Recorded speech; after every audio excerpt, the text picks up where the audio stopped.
Breast cancer স্ক্রিনিংয়ের জন্য mammogram করতে হবে, আলট্রাসোনোগ্রাম করতে হবে, ব্রেস্ট সেলফ এক্সামিনেশন কীভাবে করতে হবে, বা ডাক্তারের কাছে আসা দরকার, বা এই যে হিউম্যান প্যাপিলোমা ভাইরাস দিয়ে যে জরায়ুর মুখের ক্যান্সার হয়, এটা যদি সামাজিক প্রচারণায় সব মিডিয়াতে এবং সব মাধ্যমে যদি বারবার বলা হয়, তাহলে আমাদের সব মহিলারা, দেশের দূর দূরান্তে গ্রাম অঞ্চলের সব মহিলারা জানতে পারবে যে না, এরকম আমাদেরকে যদি ডাক্তারের কাছে যাই এবং স্ক্রিনিং নামে যে টেস্টগুলো আছে এগুলো যদি আমরা একবার হলেও যাই, তাহলে আমাদের এরকম কোনো ক্যান্সার থাকলে, জরায়ু মুখের ক্যান্সার বা ব্রেস্ট ক্যান্সার, তাহলে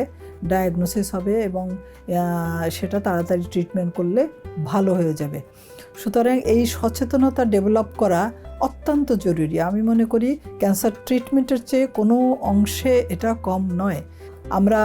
বিভিন্ন সংগঠনের মাধ্যমে বিভিন্ন শহরে বা গ্রামাঞ্চলে যে আমরা এইসব সম্পর্কে, ডিজিজ সম্পর্কে বলতে পারি, প্রচারণা করতে পারি, আলোচনা করতে পারি, যাতে তাদের এই ক্যান্সার থেকে তারা মুক্তি পান।